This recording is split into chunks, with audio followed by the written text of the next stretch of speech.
Hey everyone, Adrienne here from This Bittersweet Life, and I'm here to show you how to make this amazing dead and breakfast sign. So let's get started. So we're here in my craft room. I just thought I would show you the beginnings of the making of the sign as I'm starting to get ready for one of my band rehearsals. So the first thing you want to do is you want to take a sign, kind of like this one here. You can find these at your local craft store in the wood crafting section. And what you want to do is paint both the front and the back. And there's two ways to do this. If you are going to be using vinyl that you cut out with your die cut machine to create like a stencil by adhering the letters on and then painting over that, you want to start with a black base. But if you're going to be hand painting your letters on, paint your whole sign white first, and then you can hand paint your letters on in black. You want to choose a paint because this will be outside. Definitely don't choose the chalky paint like I did for that frame. You want to do something that is outdoor paint. And you can use latex paint, you can use acrylic paint, you can use this kind of sort of chalky outdoor paint, which is really kind of shiny. But I like the way it looks, and my sign was out for a whole month and it still looks like brand new, so this is a really nice paint. So give both sides a coat. And then we'll get to the next step. Hey guys, I'm back for another day of doing this dead and breakfast sign. This is my sister's dog Dante. Isn't he the cutest? I'm going to be doing the vinyl transfer for the font. And if you don't have a die cut machine like this and vinyl, you can do other transfer methods. And I'll leave that in the blog with some links on how to do this that other people have done. But let's get started on this.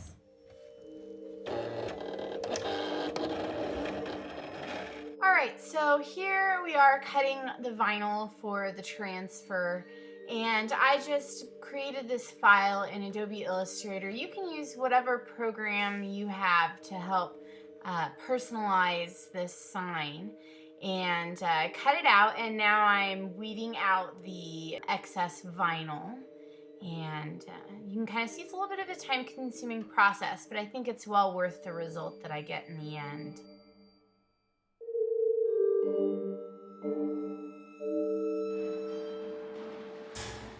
Now I'm just removing that whole vinyl sheet so that I can trim off that excess little piece of vinyl. And I'm just sticking it back down because otherwise it curls and it's hard to control it. And just removing the rest of the vinyl. And I'm just removing that one piece that is a little bit off from where exactly I want it on the sign. And now I'm putting down the transfer sheet so I can transfer that vinyl lettering onto the sign. And you do that by putting that transfer sheet over and then using a popsicle stick or credit card to adhere it to that transfer sheet. And then you press it down onto the sign, and again with a credit card or a popsicle stick, you use that to help stick that vinyl down onto the sign. And it's a little bit of a slow process, but I think worth it.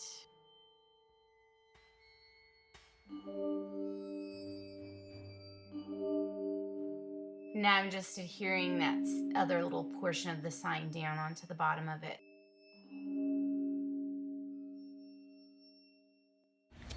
Okay, so today's a nice day and we're going to be working on the post. There's a nail I'm going to need to take out that's right here and take off this sticker. This is a reclaimed post I bought from my local Habitat for Humanity restore. And I'm just going to lightly sand this, nothing too hardcore, just with a light sandpaper, just to prep it for painting. So the great thing about using chalk paint for this project is that you don't have to completely strip the piece of wood that you'll be painting. You can just do a light sand just to prep the surface, get off any gunk from your piece of reclaimed wood post. And here's my brother-in-law getting ready to cut the piece of wood that the sign will actually be hanging from, that will be attached to the post.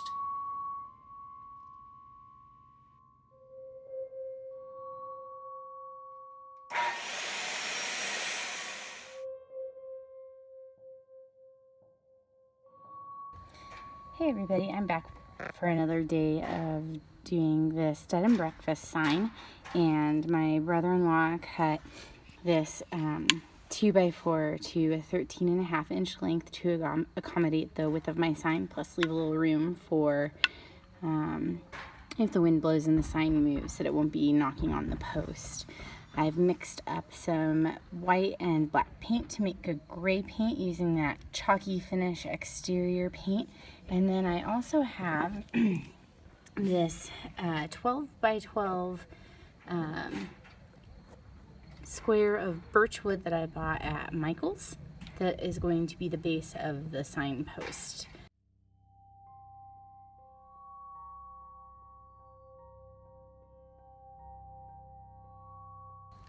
So as you guys can see, that this will probably take more than one coat. So just make sure that you coat it enough that you get a good coverage on there.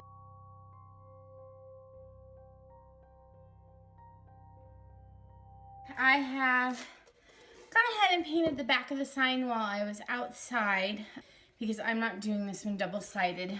I'm doing the front side inside, so that I have a chance to peel the vinyl off just before the paint fully dries. So all I have left are the front and the sides. And you'll want to make sure that your vinyl is pressed down really well just before you paint over it.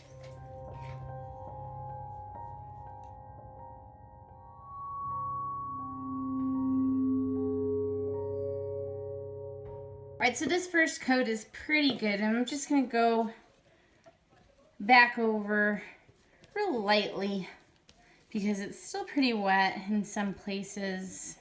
Don't worry too much about it being perfect. You want this to be kind of weathered and worn and creepy. So as the top kind of dries just a little bit, I'm going to go in and I'm going to do the sides. And then we'll start peeling up that vinyl. And you don't need anything to be perfect again here. Once the sign is tacky, I'm going to begin removing the vinyl. And once that's dried, then we can do touch-ups. Okay everybody, so I finished peeling off all of the vinyl, and you can see in the really thin areas it does need some touch-ups and cleanups. So I poured out myself a little bit of that black paint again, and I'm just going to go in with some really thin brushes and clean that up. Again, no need to be absolutely perfect here.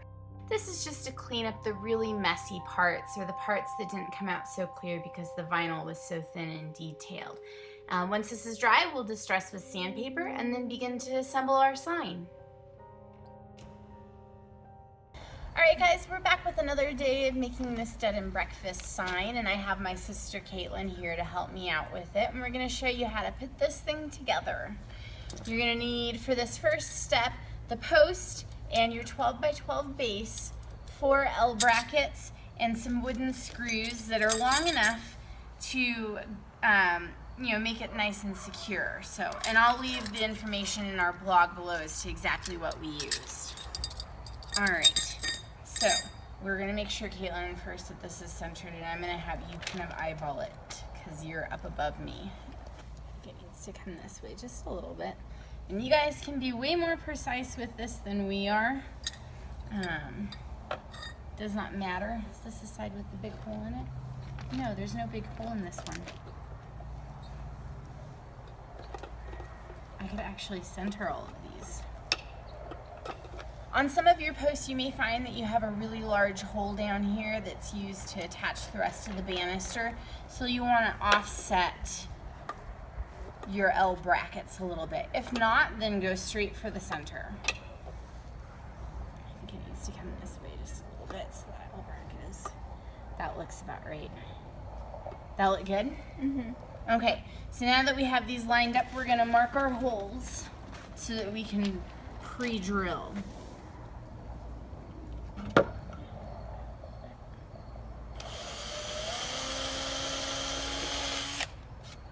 And you don't want to drill these all the way through.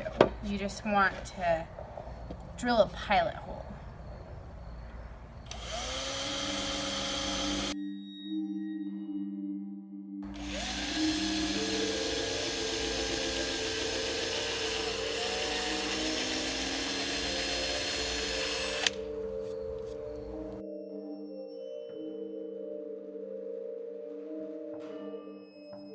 So make sure that you're using the shorter screw for attaching to the base and the longer screws for attaching into the post. And we're gonna start by just assembling this loosely and tightening up all the screws after we've got all of them on. There we go. Woo! All right. Victory!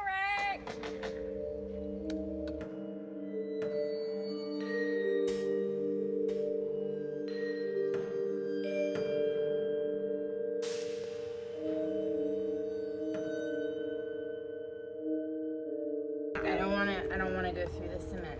She's trying not to make holes in my Try cement. not to make holes in the cement.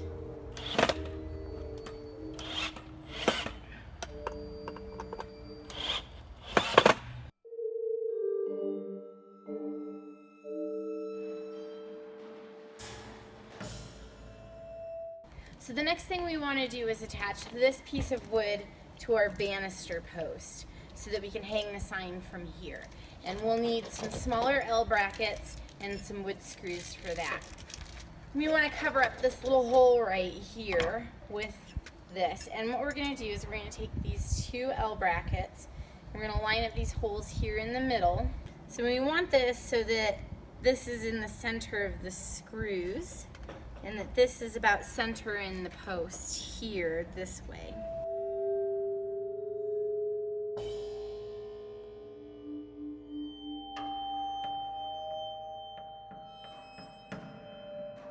Okay, so the next thing we're going to do now is you're going to get this fitted down in here. It might be a tight squeeze, but that's okay.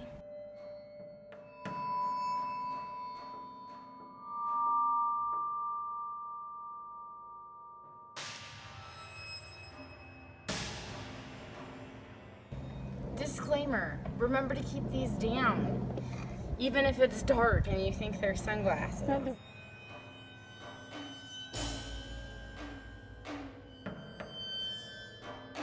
So what we're gonna do is use some of these little hooks, screws on the end, screw hooks.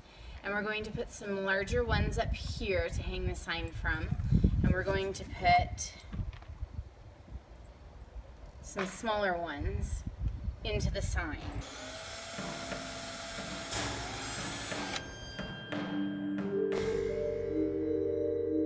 So now we're going to use these as a guide as to where our sign is going to hang. You don't want it too close because if it gets windy, it'll bump into this and you don't want that. So we're going to hang it about center-ish, maybe out just a little bit more. What do you think, Caitlin? Yeah. There. Mm-hmm. And I'm just going to put a mark on the back of the sign. It's going to show me where that's going to go.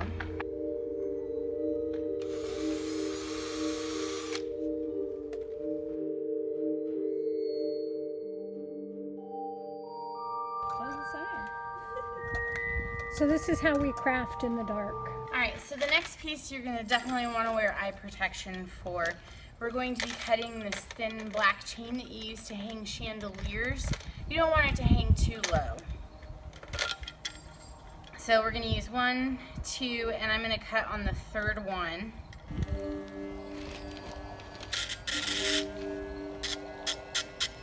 The final steps obviously is putting the pieces together, and my mom, who does not want to be on camera, is going to strong arm these S-hooks closed for us. So just make sure you have a good pair of pliers and a good strong hand. I'm going to dry brush the post and this piece and the base with some black paint just to get it to match the sign and the weathered look. You can see I've just taken a really light hand. You can do a little heavier in some areas. And if you think you put it on just a little bit too heavy, don't worry, just quickly wipe it off with some paper towel. And we'll just get this nice streaky look. I like to let it get just a little bit more on the corners because those get weathered the most. The screws that went into the bottom were just the tiniest bit long. I'm going to see if I can file them down with my Dremel tool just so that there's not these pointy edges little pointy screws pointing out of the bottom that might hurt somebody when they're moving this around. So I went in with my Dremel tool and a couple of the sandpaper type attachments. I started out with this bigger grit and then a smaller grit. They're definitely touchable now and a little bit smoother. They still poke out, but you know, if this is something you're going to stick on concrete or maybe inside your house, either get slightly shorter screws, or you can put some little furniture felt pads over those to cover them up. This sign for my aunt is probably going to go in the rocks. And then, of course, make sure that you paint the bottom of this panel, especially if it's going to be outside, so that the wood is sealed. And so that's the final step I'm going to take before I do the decor on top. And you guys can totally stop at this point and not add any decorative items to the top of the sign. I'm going to try something out and see if it works. And we'll film that part too, so you can kind of see the process. So my mom purchased a heat gun for us to use to heat up and twist some plastic bones that we purchased. And we just heated and twisted, then reheated some more and twisted until we got the shape and that we were looking for.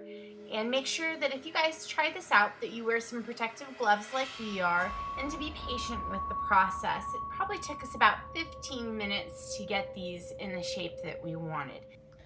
Hey everybody, so I'm back and we have attached the twisted bones. I also went ahead and used the heat gun to bend the skeleton hand so it had a more natural curve to it, to put with the sign to kind of cover up the wires. You can kind of see them back there as I move underneath the hand. The bones don't lay completely flat, so I wanted to make sure they were nice and secure. I used E6000 glue to adhere the two bones together and wire and E6000 to put the bones on the sign. And I used a little hot glue to keep the bones in place as the E6000 was drying. We're completely done with this bed and breakfast sign. I've set it up and put some rocks on the base to make sure that the sign doesn't blow away when it gets windy. All that's left is to turn on the light. Alright guys, I hope you really enjoyed this DIY. It's definitely something you can get done over several days. When you're ready to set it up for Halloween, pair it with a spooky bed and breakfast scene in your front window and you'll be all ready to go. And if you like this video, be sure to give it a thumbs up and be sure to subscribe to our channel. We do post other videos occasionally with more DIYs, tutorials, and other types of things. Remember that life is a journey, not a race. See you guys next time. Bye!